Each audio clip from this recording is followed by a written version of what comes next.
Well, hello everyone and welcome back to another video of the F1 2021 Driver Career with McLaren, episode number 54 today for the Azerbaijan Grand Prix of Season 4, round number 6. If you missed the previous episode, the painful, miserable episode at Monaco, then you can of course go and check that out.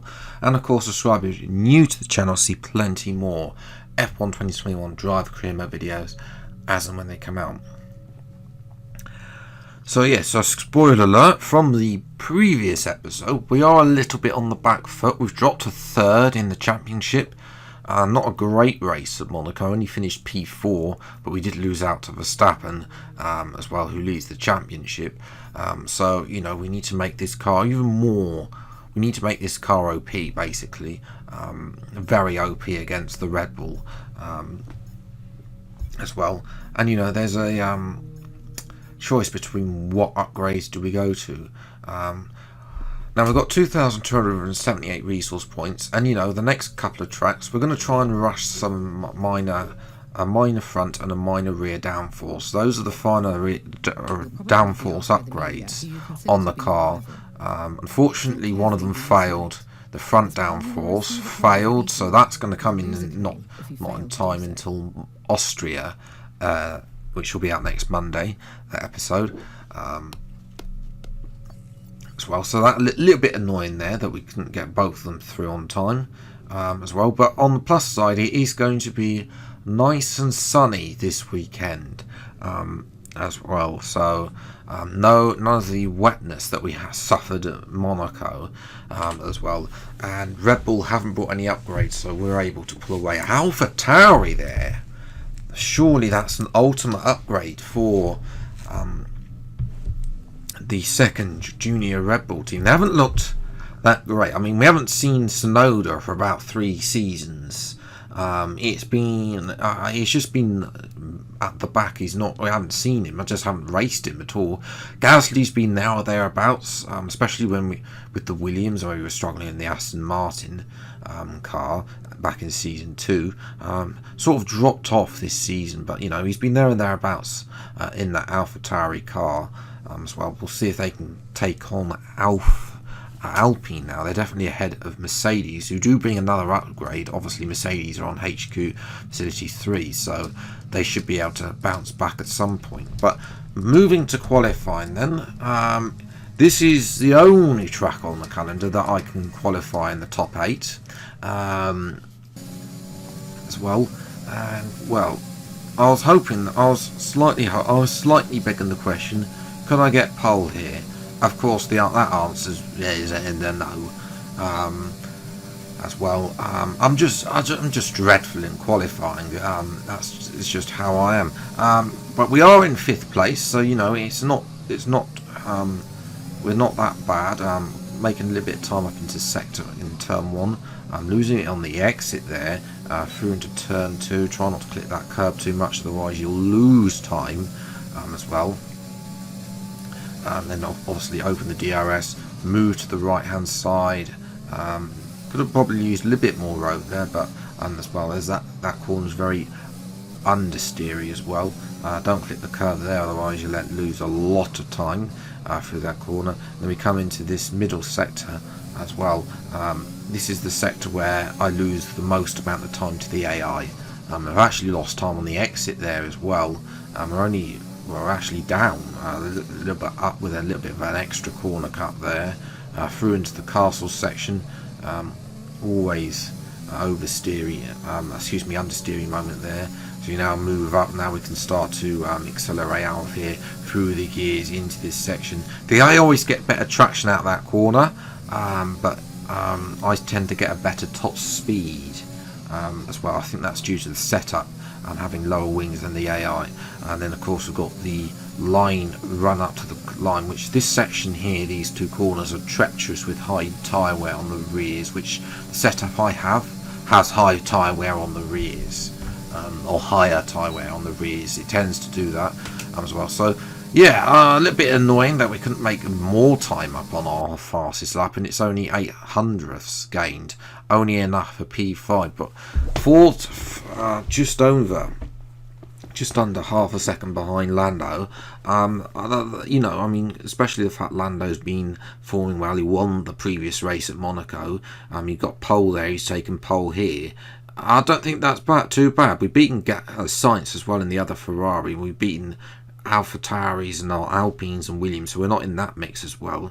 So we're in a good position. Race paces should be good as well, so we'll see what we can do from 5th place on the grid. It's time for the race. A warm welcome to all of you watching at home to today's Azerbaijan Grand Prix, and a race that in its short history has already proven no stranger to drama. A 4th row start is just about as likely to give you a podium as a pole position would.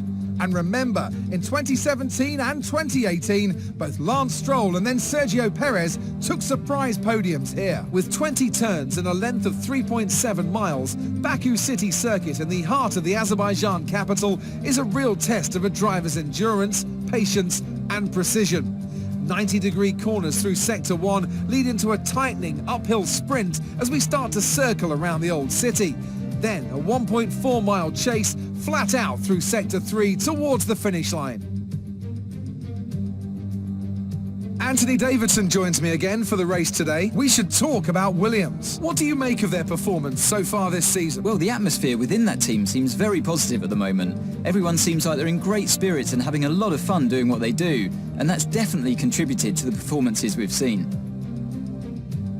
Let's run you through the driver grid order for today's exciting race. Lando Norris will lead us away from pole position, edging out Max Verstappen, who'll start from P2. Moving on to the rest of the grid, we have Leclerc, Stroll, a McLaren and Sainz, Gasly, Fernando Alonso, Tsunoda and Esteban Ocon, Russell, Giovinazzi, Lewis Hamilton and Perez, Latifi, Joe, Mick Schumacher and Nikita Mazepin, Lundgaard, and Sebastian Vettel starts from the back of the grid.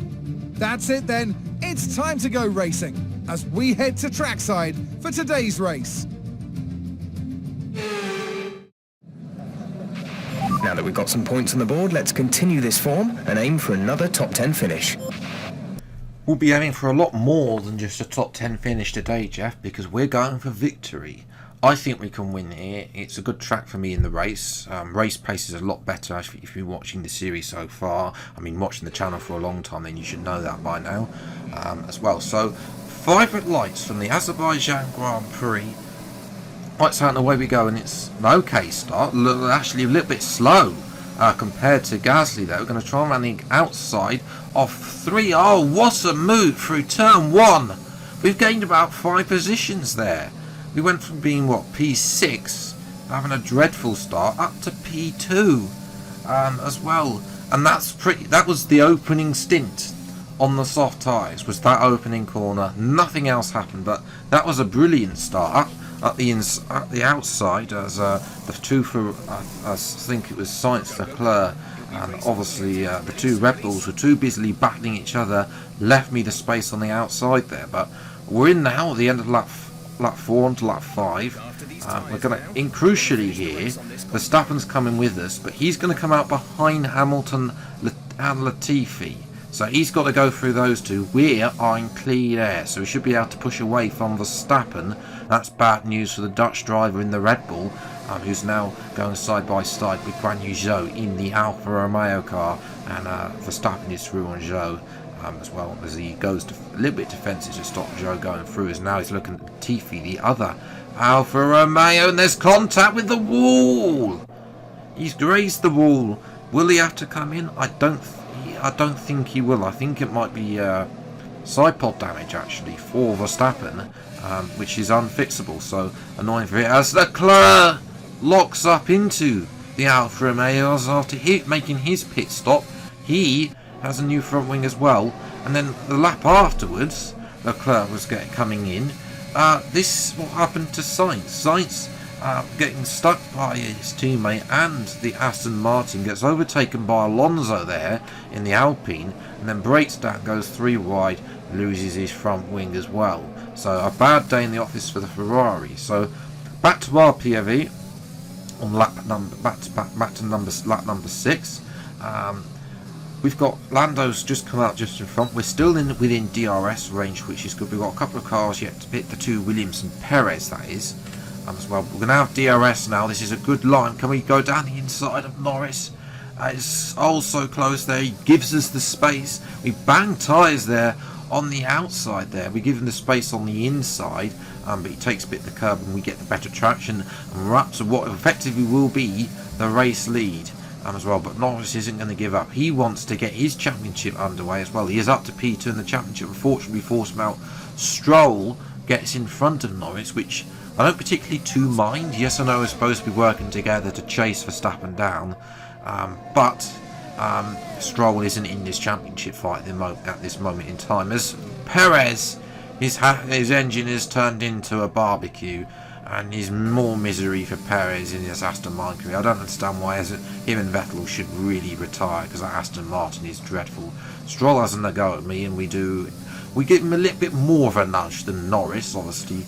I don't mind Norris finishing second today. It would help us in the constructors over Red Bull, actually, as well. As we're now catching up to the two Williams. Giovinazzi's been leading in this intermediary time. They're both starting the mediums, probably presumably going to softs as Giovinazzi pits. Russell is then the sitting duck, and with easy pickings, and we're able to get past Russell. Needs a little bit of a breather from Norris and Stroll. Verstappen there has fallen back 6.5 seconds with, I think that's side pod damage, although we don't really get to see that, as Norris is now going to make light work of Russell in the Williams. I'm sure that Stroll will be passed as soon as he possibly can as well. So it doesn't take long for Norris to catch back up to us.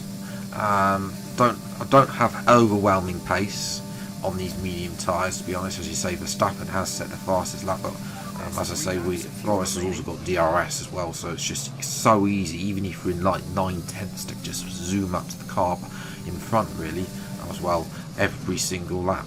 And that's just going to carry on to lap 12 there as well. Norris defends. Our fighting is allowing Stroll to catch up to us, which is not what we need. We want to secure this 1-2. It'll be the first 1-2 for any team, by the way.